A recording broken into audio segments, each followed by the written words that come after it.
তো কম ত্যাগ এবং তিতিক্ষার পরিচয় তো তৌহিদি জনতা দেখেন।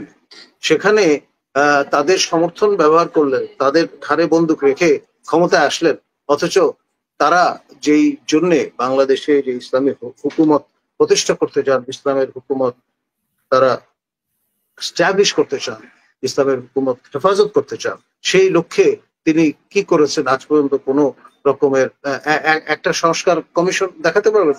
হয় তিনি নারী কমিশনের সপক্ষে বক্তব্য হাজির করতেন, জাতির উদ্দেশ্যে ভাষণ দিতেন, অথবা তিনি একটা ডায়ালগে বসতেন যারা ইসলাম পছন্দ সেই দলের নেতৃবৃন্দের সঙ্গে। কারণ তাদের সমর্থন ছাড়া কিন্তু 5 অগস্টের বিপ্লব কখনোই সাফল্যমণ্ডিত হতে পারতো বলে আমি মনে করি। আমার প্রস্তাব ছিল যে তার নামে যাতে খুতবা পড়া হয় জুম্মার আপনার নামাজের সময়। এটা একটা ইসলামিক রীতি, যিনি যখন হুকুমতের দায়িত্বে থাকেন তার নামে কিন্তু খুতবা পড়ানোর কথা। এবং এই কাজটি তিনি যদি শুরু করতেন তাহলে এটার যে হাসানা সেটা তার উপর বর্ষিত হতো আপনার অনন্তকাল।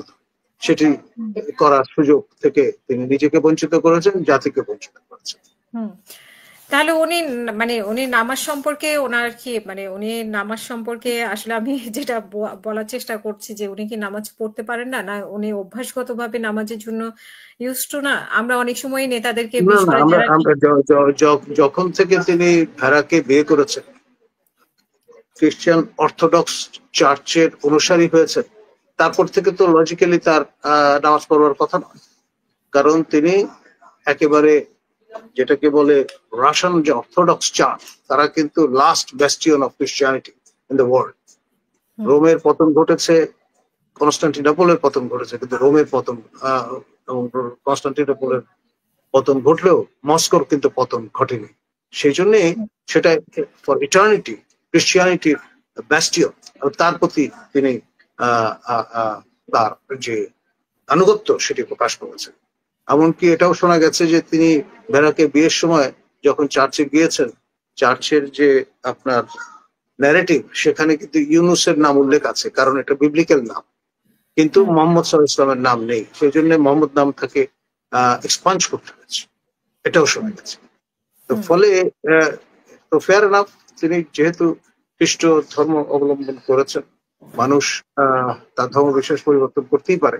তো সেই জন্যই অনেকে তাকে প্রমাণ করবার চেষ্টা করেছেন যে তিনি যাতে এই ইসলাম ধর্মে পুনঃপ্রবর্তন করেছেন, মানে প্রত্যাবর্তন করেছেন, সেটি খালি ঈদের ওয়াজিবের নামাজ পড়ে সব প্রমাণ করলে কিন্তু চলবে না। ফরজ নামাজের খবর নাই, তিনি ওয়াজিবের নামাজ নিয়ে মাতোয়ারা হয়ে গেলেন। এটার ভেতর রহস্য অনেকে বুঝবার চেষ্টা করছে।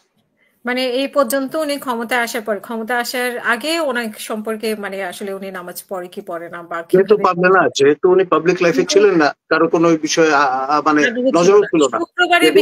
শপথ গ্রহণ করেছেন, আজ পর্যন্ত তাকে আমরা কোনো শুক্রবারে কোনো মসজিদে দেখিনি, অন্তত কেউ দেখেছেন বলে আমাদের জানাননি বা বলেন। অথচ এই যে উনি যে দায়িত্ব পেলেন সেটার ক্ষেত্র প্রস্তুত করবার জন্য তৌহিদি জনতা কিন্তু বিপুল রকমের ত্যাগ স্বীকার করেছেন। আমাদের মৌলানা মোমিনুল হক থেকে শুরু করে, আমাদের বাবু নাগরী থেকে শুরু করে, আমাদের চরমনায়ের হুজুর, তাকে রক্তাক্ত হতে হয়েছে, তার অনুসারীদের রক্তাক্ত হতে হয়েছে বরিশাল সিটি কর্পোরেশন। আমি নিজে তার প্রতিবাদ করেছিলাম। তো কম ত্যাগ এবং তিতিক্ষার পরিচয় তো তৌহিদি জনতা দেখেন।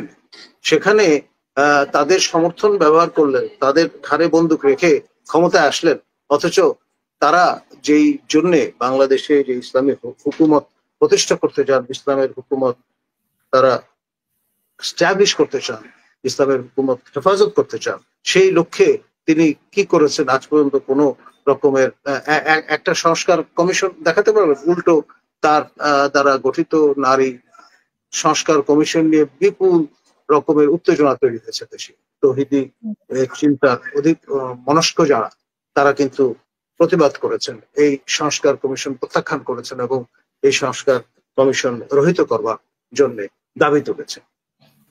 না, আমরা তো আমাদের ইসলামিক দলগুলোকে বিভিন্ন ভাবে, বিশেষ করে নারীদের ব্যাপারে নারীরা কি করতে পারবে এবং নারী কমিশনকে কিন্তু ওপেনলি ধুয়ে দিতে তারা দ্বিধাবোধ করেনি। তো এই যে ডক্টর ইউনূস সেটার প্রত্যুত্তরে প্রফেসর ইউনূস কিন্তু কিছু বলেননি। তার তো একটা স্ট্যান্ড নেওয়া উচিত ছিল, আইদার হয় তিনি নারী কমিশনের সপক্ষে বক্তব্য হাজির করতেন, জাতির উদ্দেশ্যে ভাষণ দিতেন, অথবা তিনি একটা ডায়ালগে বসতেন যারা ইসলাম পছন্দ সেই দলের নেতৃবৃন্দের সঙ্গে। কারণ তাদের সমর্থন ছাড়া কিন্তু 5 অগস্টের বিপ্লব কখনোই সাফল্যমণ্ডিত হতে পারতো বলে আমি মনে করি। বরং উল্টো উনি এই ব্যাপারে চুপ থেকেছেন। মানে যে নারী কমিশন ওনারা গঠন করেছেন সেই নারী কমিশনকে ইসলামিক দলগুলো ধুয়ে দিল, কিন্তু সেই ব্যাপারে ওনাদের কোনো মন্তব্য ছিল না। সেই নারী কমিশন তো নিজে নিজে এসে বসে যায় নাই কমিশনে। হ্যাঁ, তার ধর্ম, সেই নারী কিভাবে কি ধর্ম পালন করে সেটাও নিশ্চয়ই তার ব্যক্তিগত ইস্যু, যেহেতু সে রাষ্ট্রের মানে সে ডক্টর ইউনূসের মতো বা এমপি মন্ত্রী কেউ না, বা সে পর্যায়ে কেউ না। তো সেখানে হ্যাঁ, তাকে কমিশনার হিসেবে মানে কমিশনে তাদেরকে নিয়োগ করা হয়েছে, তারা কোন ধর্মের মানুষ বা কিভাবে ধর্ম পালন করে, কিভাবে না মানে হেজাব পরে না হেজাব পরে না, তো সেগুলোকে গালাগালি করার অধিকার আসলে ইসলামিক দলগুলো থাকে কিনা, এটা একটা বড় প্রশ্ন। না, ক্ষেত্র তো প্রফেসর ইউনূসই তৈরি করে দিয়েছে।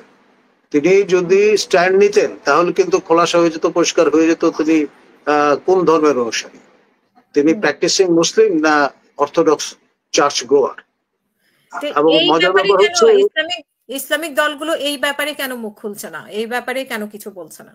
তারা তার প্রতি সম্মান দেখিয়ে হয়তো এখন পর্যন্ত নিশ্চুপ আছে, কিন্তু তিনি যদি খোলাসা করেন তাহলে ডেফিনেটলি তারা হয়তো দাবি তুলবেন যে এই ওভারওয়েলমিং মুসলিম মেজরিটি দেশের